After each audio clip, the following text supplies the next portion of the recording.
I'd been sitting at my kitchen table for what felt like hours, watching the rain streak down the window, listening to the coffee maker gurgle its last drops into the pot. The house had been quiet for 3 years now, ever since Martha passed. You'd think I'd get used to it, but some mornings the silence still pressed against my ears like water at the bottom of a deep pool. My daughter Rebecca had called the night before. That should have been my first clue that something was off.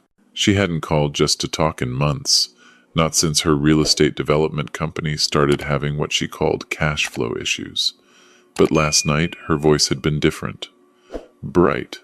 Almost too cheerful. "Dad, I'm making dinner for you this Sunday. Your favorite. Pot roast with those little potatoes you like."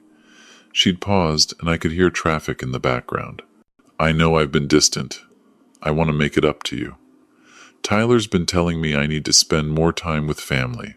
Tyler, her business partner, the one who'd convinced her to take out those loans, expand too fast, chase projects that were always just out of reach. I'd met him twice. Both times, his handshake had been too firm, his smile too white, his eyes too busy calculating. I'd accepted the invitation because I wanted to believe my daughter still cared, because I was lonely enough to ignore the small voice in my head that said this felt wrong.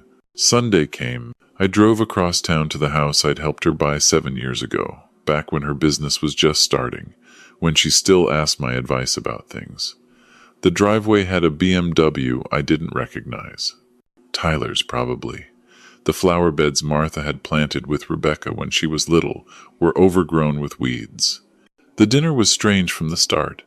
Rebecca kept refilling my water glass, which was unusual because she knew I preferred iced tea with dinner. Tyler sat at the head of the table like he owned the place, making jokes that fell flat, asking me questions about my retirement accounts that felt invasive.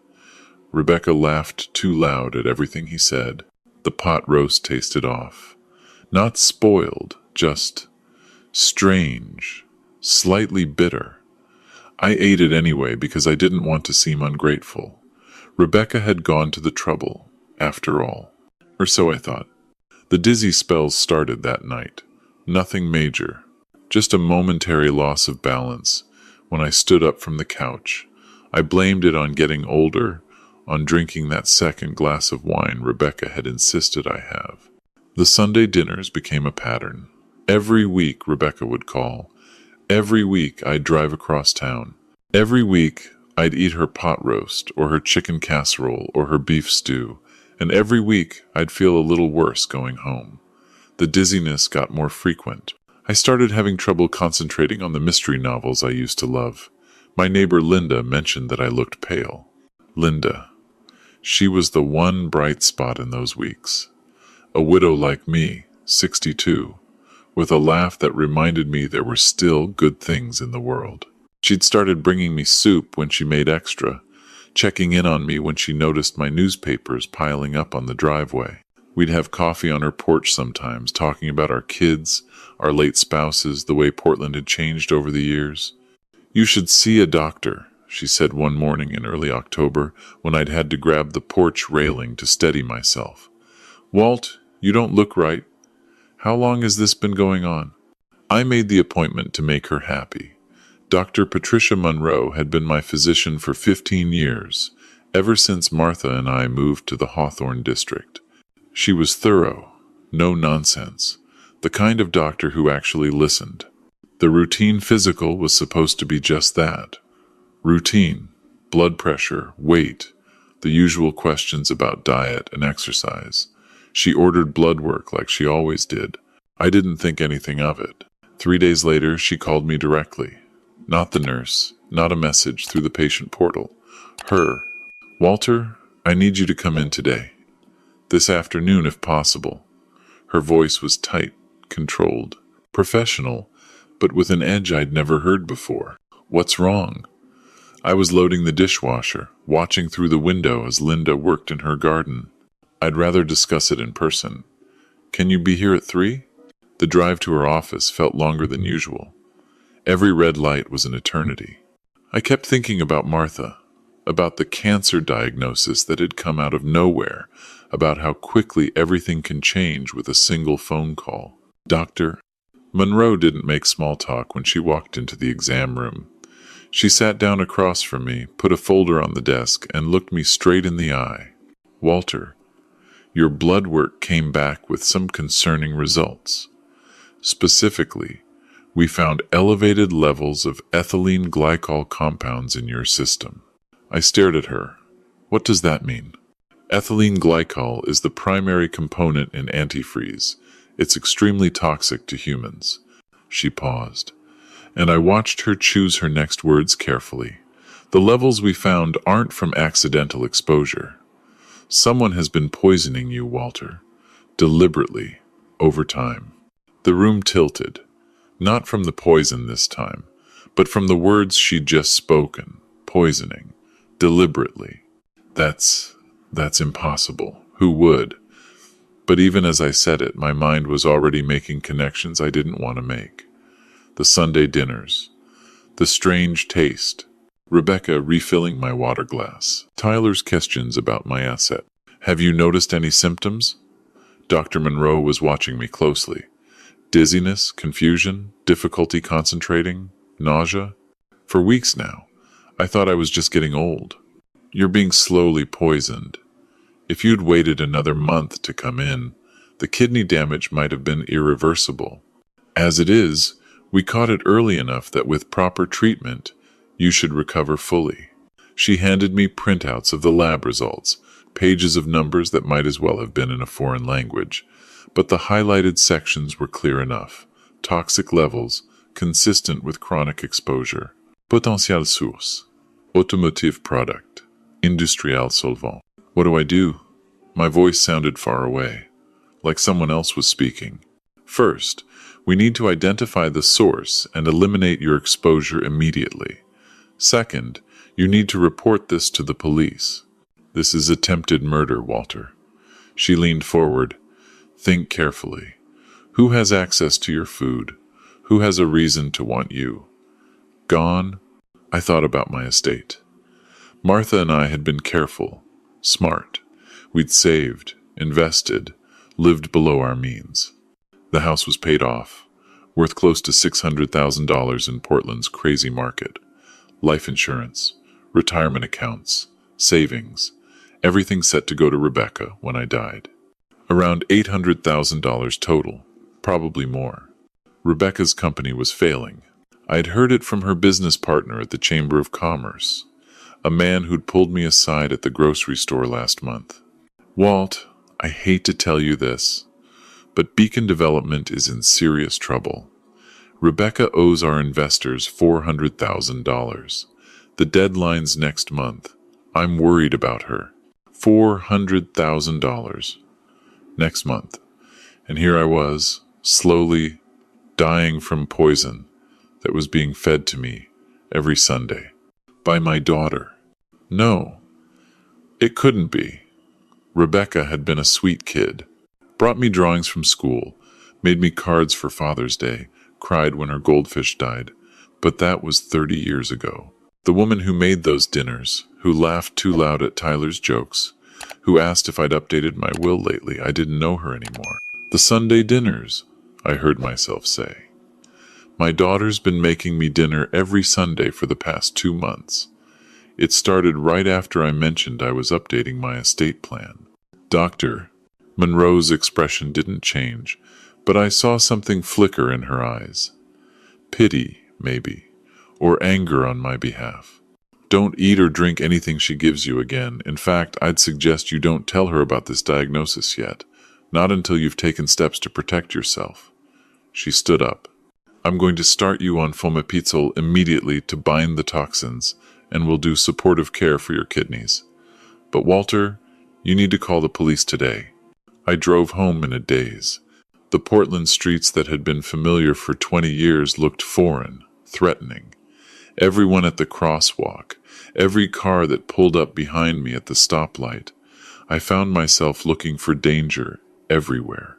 Linda was on her porch when I pulled into my driveway. She took one look at my face and came right over. Walt, what happened? What did the doctor say? I'd never been good at hiding my emotions. Martha used to say my face was an open book, and Linda had become a friend. Maybe more than a friend if I was honest with myself. So I told her everything. She didn't interrupt, didn't gasp or shake her head in disbelief. She just listened, her hand steady on my arm, her presence solid and real in a world that had suddenly become nightmarish. When I finished, she was quiet for a long moment. Then, we need to call the police right now. And you need a lawyer. A good one. She's my daughter, Linda.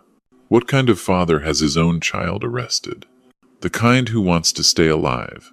Her voice was sharp, almost angry.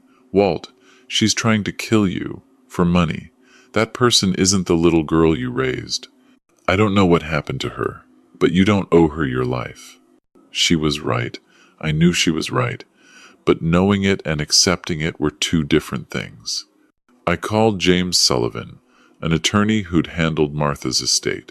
He told me to come in immediately. Don't pass go.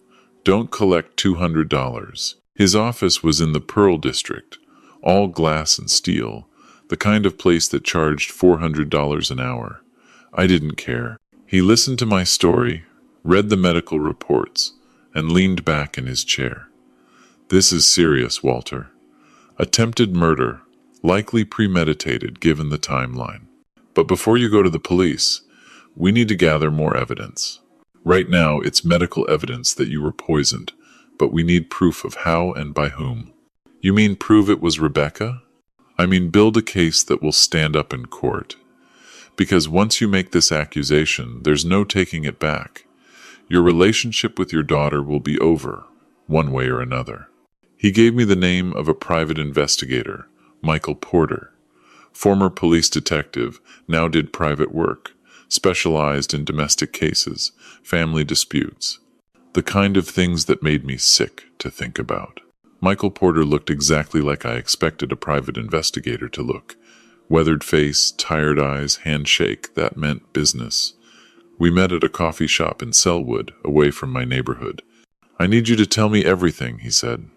Start from the beginning. So I did. The phone calls, the dinners, Rebecca's financial troubles, Tyler's questions, my symptoms, the diagnosis. He took notes in a small leather notebook, occasionally asking questions that I hadn't thought about. Does Rebecca have a key to your house? Yes. From years ago. Has anything seemed disturbed? Food containers moved? Medicine bottles tampered with? I thought about it. I don't know. I live alone. I don't always notice if things are in a different spot. We're going to change your locks today. And we're going to set up cameras. Small ones, hidden, in your kitchen, your garage, near your front and back doors. He closed the notebook. And you're not eating or drinking anything that hasn't been prepared by you or Linda.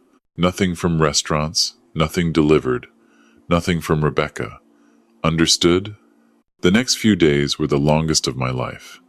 Michael installed cameras throughout my house, tiny things, barely visible, that would record motion and upload to a cloud server. He showed me how to access the footage from my phone. Now we wait, he said. She'll try again. They always do. Rebecca called Wednesday night. Dad, I was thinking we should do dinner at your place this week. I'll bring everything. You've been coming to me so much, I want to take care of you for a change. My blood ran cold. She wanted to come to my house, to my kitchen. That sounds great, sweetheart, I heard myself say. Sunday at 6? Perfect. Oh, and don't worry about prepping anything. I'll handle it all. Just relax. After I hung up, I sat staring at my phone. Michael had said she'd try again. Now I had to let her. Sunday afternoon, I drove to Linda's house and stayed there. She made me sandwiches, coffee, fussed over me like I was fragile glass. Maybe I was. Are you sure about this? She asked for the 10th time. Just letting her walk into your house? The cameras are running. The doors are locked. She'll have to use her key. Michael says if we catch her tampering with food or adding something to my medicine bottles, we'll have her on video. That's evidence the police can use. We watched the camera feed from Linda's iPad, At 4:30, Rebecca's car pulled into my driveway. She sat there for a moment, looking at the house. Then Tyler got out of the passenger side.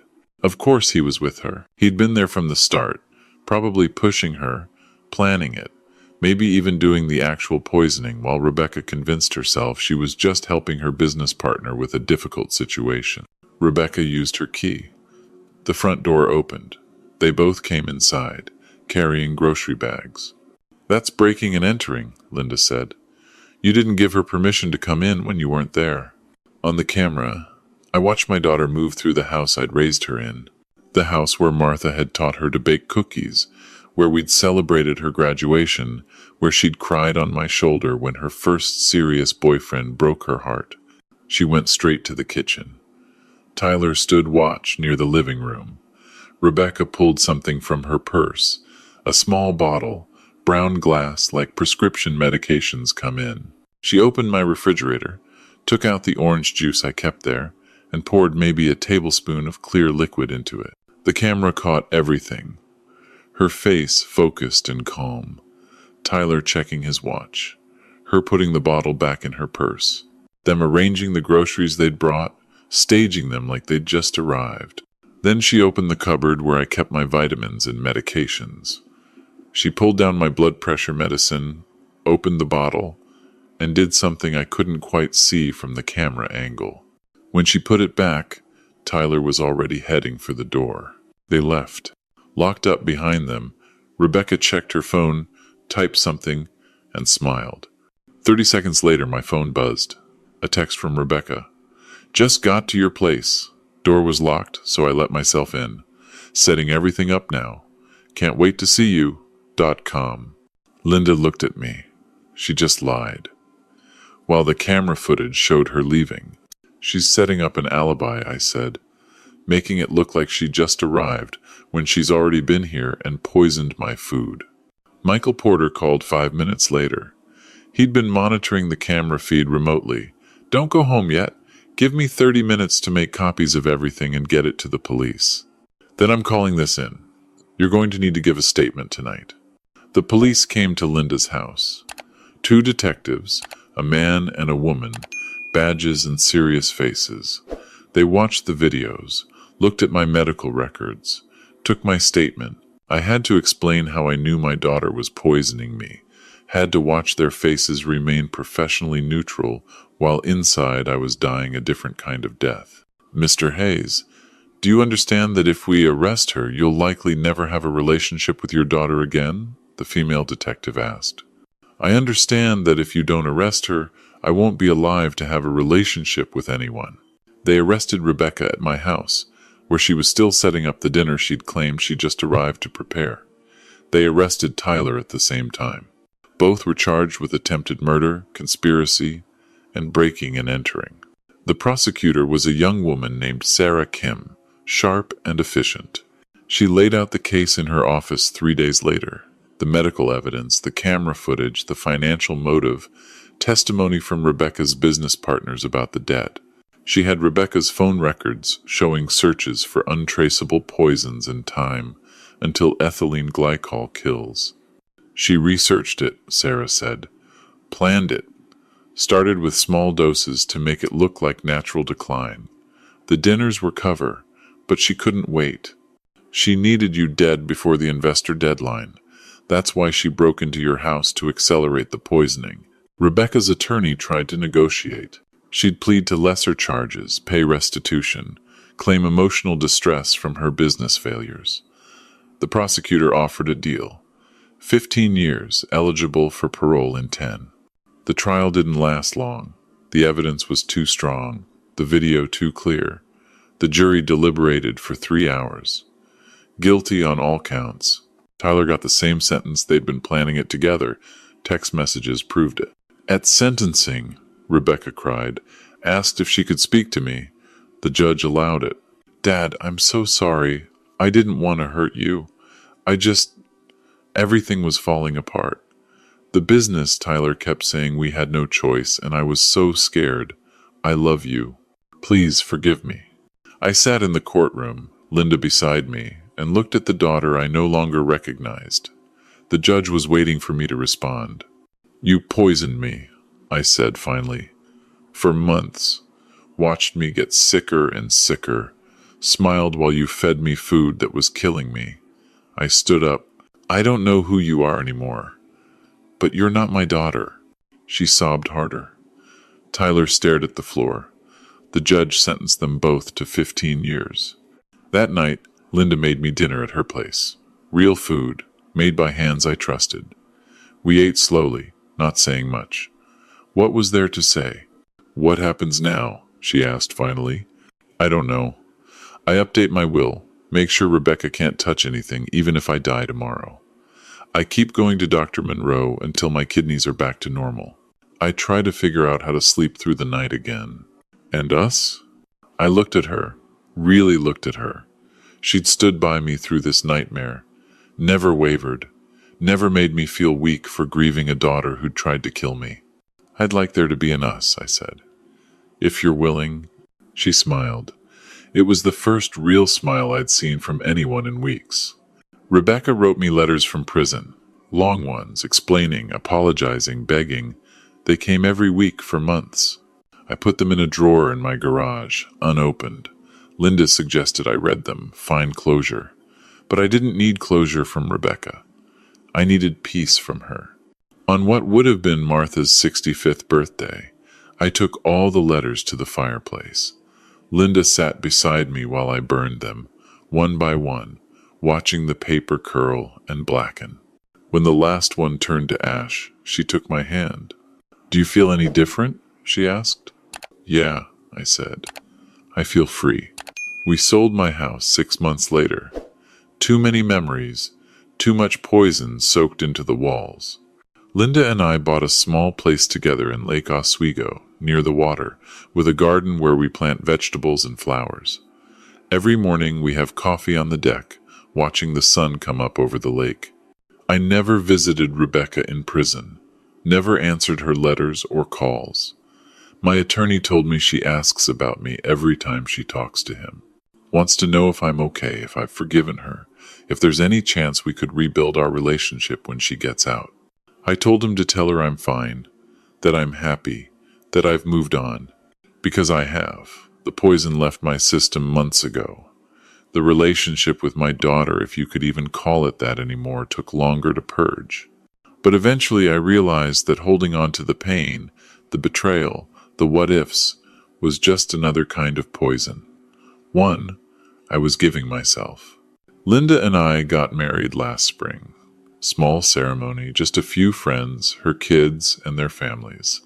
My side of the church was noticeably emptier. But that's okay. Family isn't always blood. Sometimes it's the people who show up when your blood is trying to kill you. Sometimes it's the neighbor who brings you soup and saves your life, just by paying attention. Sometimes it's choosing to live, even when the people who are supposed to love you most want you dead. I'm 70 next month. Linda's planning a party. She says we have a lot of years left to celebrate, and she's not going to let me waste a single one looking backward. She's right. The morning's beautiful, the coffee's hot, the woman beside me makes me laugh. And somewhere in my garage, in a drawer I never open, sits one final letter from my daughter that arrived yesterday. I'll burn it tomorrow. Or maybe the day after. But probably, I'll just let it sit there, unopened, slowly gathering dust. A reminder that you don't need closure to move forward. You just need to decide that moving forward is more important than looking back. The poison's gone. The poisoner's gone. And I'm still here, drinking coffee with my wife, watching the light dance across the water, grateful for every ordinary morning I almost didn't get to see.